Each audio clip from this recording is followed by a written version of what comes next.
আসসালামু আলাইকুম। বাংলাদেশের রাজনীতির আকাশে যে কালো মেঘ ছিল, সে মেঘ কিছুটা হলেও সরতে শুরু করেছে এবং অনেকে আশা করছেন যে বাংলাদেশ ধীরে ধীরে সংকট থেকে উত্তরণের পথে এগিয়ে যাচ্ছে। আপনারা হয়তো জানেন যে আজকে বাংলাদেশের অন্তর্বর্তীকালীন সরকারের প্রধান উপদেষ্টা প্রফেসর ডক্টর মোহাম্মদ ইউনূস এবং বিএনপির ভারপ্রাপ্ত চেয়ারম্যান তারেক রহমান লন্ডনে একটি বৈঠক করেছেন এবং তারা সেখানে সেই বৈঠকের পরে একটি যৌথ বিবৃতি দিয়েছে এবং সেই যৌথ বিবৃতিতে একটি নির্বাচনের দিনক্ষণ বা রূপরেখা বাংলাদেশের মানুষ দেখতে পেয়েছে। তবে এ নিয়ে বিতর্ক আসলে ছাড়ছে না এবং বিতর্ক যেন বাংলাদেশের পিছনে লেগেই আছে। আপনারা হয়তো ইতিমধ্যে জেনেছেন যে আগামী বছরের ফেব্রুয়ারিতে অর্থাৎ রমজান শুরুর আগের সপ্তাহে নির্বাচন হতে পারে, অর্থাৎ জাতীয় সংসদ নির্বাচন হতে পারে। সেটি সম্ভাব্য তারিখ 2026 সালের ফেব্রুয়ারির 12 অথবা 15 ফেব্রুয়ারির এই নির্বাচনের তারিখ নির্ধারণ হতে পারে। তারেক রহমান এবং প্রফেসর ডক্টর মোহাম্মদ ইউনূস যে ঘোষণা আজ আলোচনার পরে কর্মকর্তারা এবং বিএনপি নেতারা যে যৌথ বিবৃতি দিয়েছেন, সেখানে তাদের বক্তব্যে এরকমের ধারণায় পাওয়া যায় যে 12 তারিখ অথবা 15 ফেব্রুয়ারি নির্বাচন হতে পারে। তবে এই ঘোষণা নিয়ে বাংলাদেশের মানুষের মধ্যে এক ধরনের স্বস্তি থাকলেও একটি বিতর্কের সৃষ্টি হয়েছে। সেটি হলো যে আপনারা জানেন যে এনসিপির যিনি মুখ্য একজন সংগঠক নাসির উদ্দিন পাটোয়ারি, তিনি এই ঘটনার পরে তিনি একটি বিবৃতি দিয়েছেন এবং তিনি ভিডিও বার্তা দিয়েছেন এবং সেই ভিডিও বার্তায় তিনি বলেছেন যে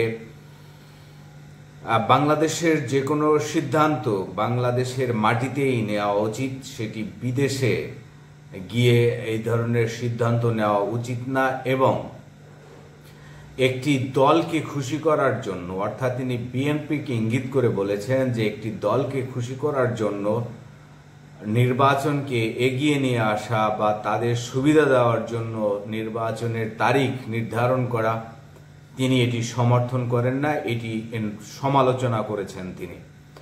অর্থাৎ নাসির উদ্দিন পাটোয়ারি বলতে চেয়েছেন যে বাংলাদেশের জাতীয় নির্বাচন সেটির সিদ্ধান্ত বাংলাদেশের মাটিতেই বসেই বাংলাদেশের সকল রাজনৈতিক দলের নেতাদের সঙ্গে আলাপ আলোচনা করেই ঘোষণা করা উচিত এবং সেটাই যথোপযুক্ত বলে তিনি মনে করেছেন।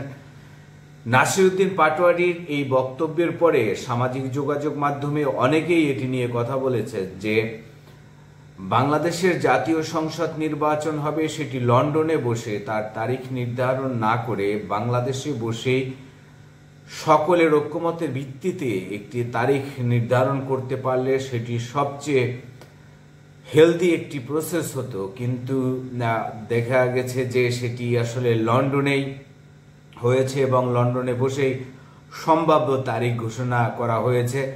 অনেকে সামাজিক যোগাযোগ মাধ্যমে এটি নিয়ে সমালোচনা করেছেন, কেউ কেউ আবার বলেছেন না, প্রক্রিয়াটি ঠিকই রয়েছে এবং এই রকমের হতে পারে, অর্থাৎ এটা তো আসলে নির্দিষ্ট কোনো তারিখ না যে ফেব্রুয়ারি মাসে নির্বাচন হবে সেইটি বলা হচ্ছে। কিন্তু নাসির উদ্দিন পাটোয়ারি কোনো রাগঢাক না পিটিয়ে তিনি সরাসরি বলেছেন যে এই ধরনের সিদ্ধান্ত বাংলাদেশের মাটিতেই হওয়া উচিত। এছাড়াও এনসিপি একটি বিবৃতি দিয়েছে। এনসিপি তাদের বিবৃতিতে বলেছেন যে একটি দলকে খুশি করার জন্যই বা সুবিধা দেওয়ার জন্যই নির্বাচনকে সামনে নিয়ে আসা হয়েছে। বাংলাদেশের এই যা আগামী জাতীয় সংসদ নির্বাচন, এভাবে লন্ডনে তারেক রহমানের সঙ্গে আলোচনা করে একটি সম্ভাব্য তারিখ যে ঘোষণা বা নির্ধারণের বিষয়, যখন বিএনপির দ্বিমতের রাজনীতিতে যারা করেন বা বিএনপির সমমাননা যারা নয়, তারা আসলে এটির সমালোচনা করছেন আমরা দেখতে পাচ্ছি, এবং কেউ কেউ এটিকে বিএনপির সুবিধা দেওয়ার কথাও বলছেন। আপনি আসলে এই বিষয়ে কি ভাবছেন, বা আপনি কি মনে করছেন, যারা এই ভিডিওটি দেখছেন তারা কি মনে করছেন যে বা বাংলাদেশের আগামী জাতীয় সংসদ নির্বাচনের তারিখ লন্ডনে বসেই নির্ধারণ করে সেখানে বসে ঘোষণা দেওয়াটা যথোপযুক্ত হয়েছে কিনা? আপনি আপনার মন্তব্য জানাতে পারেন ভিডিওর নিচে কমেন্টস বক্সে গিয়ে, এবং আপনার যে কোনো গঠনমূলক আলোচনা এবং সমালোচনাকে আমরা স্বাগত জানাচ্ছি।